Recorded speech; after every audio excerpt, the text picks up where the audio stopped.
College एक ऐसी जगह जहाँ आपको लाइफ में काफ़ी सारी चीज़ें एक्सपीरियंस करने को मिलेगी और कई बार इतनी चीज़ें एक साथ चल रही होगी कि आपको लगेगा ये सब कैसे मैनेज होगा। इसीलिए किसी ने सच ही कहा है, कॉलेज लाइफ आपको लाइफ के वो लेसन सिखा देती है जो आपको लाइफ का और कोई फेस नहीं सिखा सकता। अब देखो ना, हम एक इंजीनियरिंग कॉलेज में आने के लिए इंडिया का सेकेंड मोस्ट टफेस्ट एग्ज़ाम देते हैं। पहला ऑफ कोर्स यूपीएससी है और फिर कॉलेज में आने के बाद पता लगता है साला असली स्ट्रगल तो अभी शुरू हुई है, जहाँ एक तरफ लगता है क्या ही रेट रेस चल रही है और दूसरी ओर जहाँ लोग कुछ नया करने का ट्राई करते हैं तो सारे लोग जजमेंटल बन जाते हैं and some even starts feeling jealous. कुछ ज़्यादा सच बोल दिया क्या? खैर, ऑन अनदर नोट, मेरा 5th सेमेस्टर ऑफ इंजीनियरिंग अभी जस्ट खत्म हुआ है।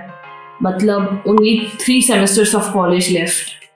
And after 4 freaking months I am back home. घर जैसा सुकून कहीं नहीं है यार। Literally while preparing for JEE मुझे लगता था घर से जितना दूर कॉलेज होगा उतनी ज़्यादा आज़ादी मिलेगी मुझे, but no, I was wrong. मैं ये कैसे भूल गई कि उस आज़ादी का भी क्या फ़ायदा जो मम्मी से मिलने 2 कदम नहीं 2000 किलोमीटर दूर जाना पड़े।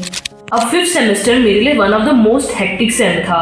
लास्ट कुछ सेमेस्टर से I sucked in my academics. CG की तो भाई लगी पड़ी थी and even failed in a subject और 2। सो ये तो गोल था ही, इस सेम एटलीस्ट सब सब्जेक्ट में पास तो होना ही है। यू नो, जब आपको वो ब्रांच मिल जाती है जिसमें आपका कोई इंटरेस्ट नहीं है या फिर आपको कोई ऐसी चीज़ करनी पड़े जो आपकी मजबूरी हो, तो बस आपको ऐसे कॉन्सिक्वेंसेस फेस करने ही पड़ते हैं। बट यू नो, कहा जाता है बेटर लेट देन नेवर। तो बस ये सेम बकचोदी के साथ साथ पढ़ाई करने की कोशिश भी थी। अब हमारे सीनियर्स बोलते हैं कि 3rd ईयर इलेक्ट्रिकल इंजीनियरिंग का वन ऑफ द टफेस्ट होता है और ये हमें एक ही सेम में बहुत अच्छे से रियलाइज हो गया था। One of the hardest subjects of electrical engineering, control system, electrical machine design and we just had to bear them throughout the same. कभी रात भर जगकर असाइनमेंट्स करने पड़ते तो कभी एक ही दिन में 2-3 क्विजेस प्लस वाइवास हो जाते। लिटरली इस सेम में इंटर्नशिप का स्ट्रेस, एकेडमिक्स का स्ट्रेस, मुझे मेरे चैनल का स्ट्रेस, कितना कुछ था। And I think I messed them up. Yeah, honestly, I wasn't able to manage them simultaneously. That's why मेरे चैनल पर वीडियोस भी बहुत कम आ रही थी. And I was regretting every single day about it. हाँ, I knew, रिग्रेट करने से कुछ होने वाला नहीं था, पर जब एक चीज़ को करने में आप अपना इतना ज़्यादा टाइम दे देते हो कि उसकी वजह से दूसरी चीज़ जो आपकी अटमोस्ट प्रायोरिटी पर होनी चाहिए वो सफ़र करे, then it really hurts. पिछले 2 सेम से मेरी एग्जैक्टली यही हालत है। आई डोंट नो ये मेरी अच्छी आदत है या बुरी, बट मैं जो भी काम करती हूँ I try to do it with perfection and then making that thing perfect take so much time कि I forget about the other things, particularly my academics. Also sometimes I procrastinate things a lot. मैं ये भूल जाती हूँ कि consistency is more important than perfection. You know, 5th sem ने मुझे realize करवाया है कि life में things balance out करना कितना ज़रूरी है। Last 2 sem से I was neglecting my academics so much by just thinking that ये life में क्या काम आने वाला है। हाँ, एक तरह वो सच भी है, but then as a result in my 5th sem I literally realized the importance of CG. When I saw people around me getting sorted out because they had a good CG, तब मुझे लगा काश मैंने पिछले 2 same थोड़ा और पढ़ लिया होता या फिर उस क्लास में ध्यान दिया होता। तो फाइनली मेरे 5th सेम के एंड सेम्स आते हैं and I knew I need to gear up because I didn't want to be in the same situation again.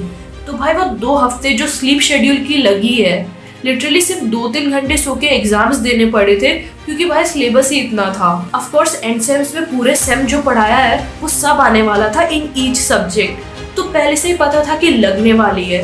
पर यू नो, ये ट्रॉमा एंड सेम्स के 2 हफ्ते पहले ही शुरू हो जाता है जब सारे सब्जेक्ट्स के प्रोफ्स एक साथ बोल देते हैं कि कल तुम्हारा क्विज या वाइवा है जिसके मार्क्स इंटरनल में ऐड होंगे। तो वो एंड सेम्स के पहले का जो वीक होता है उसमें हमारे लैब इवैल्यूएशंस, जी हाँ, इस सेम मेरे 3 लैब्स थी, तो एक ही वीक में 3 लैब इवैल्यूएशंस प्लस 6 सब्जेक्ट्स के क्विजेज या vivas. This is what we need to go through before each semester end sems examination. And इस बार तो हमारे end sems ठीक दिवाली के बाद थे, तो दिवाली की वजह से हमें 1 हफ्ते की स्टडी लीव मिल गई थी जिसमें I tried to prepare some of the subjects. Interest तो नहीं आ रहा था but I kept telling myself I need to study. क्योंकि अगर मैं फिर से किसी सब्जेक्ट में फेल हो गई तो मुझे दिसंबर में कॉलेज में रुक के री एग्ज़ाम देना पड़ेगा एंड आई न्यू वो फीलिंग क्या होती है when most of your friends are going home and you need to stay back at college just to study दो subjects again for your re exam. तो फाइनली मेरे end sems 30 नवंबर को खत्म होते हैं and then I head back to home on 7th of December after checking my papers and in a hope that इस बार तो फेल नहीं होंगी। हाँ जी, क्योंकि रिलेटिव ग्रेडिंग आना बाकी थी। And then finally the D-Day comes. On 10th of November I opened my college website to check the final result. थोड़ा डर लग रहा था क्योंकि अगर एक भी सब्जेक्ट में FF ग्रेड आ गया तो फिर मुझे कॉलेज भागना पड़ेगा। But no, ऐसा कुछ नहीं हुआ। I passed in all the subjects finally. दो ग्रेड्स उतने अच्छे भी नहीं थे, but I improved a lot from my last sem. So ये थी मेरे 5th sem की कहानी, full of ups and downs.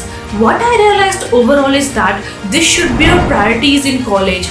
First is academics, second is your side hustle, and third is the club activity if you are in any of the club in your college. फिलहाल तो आई am back at college and मेरा 6th semester शुरू हो गया है। I know मैं बहुत inconsistent हो गई हूँ, but I am trying to balance things out and I need to, क्योंकि मैंने कहीं पढ़ा है balance and juggling are the part of the work and nothing ever seems very easy. To get things done you got a stand up, involve, engage, easy peasy.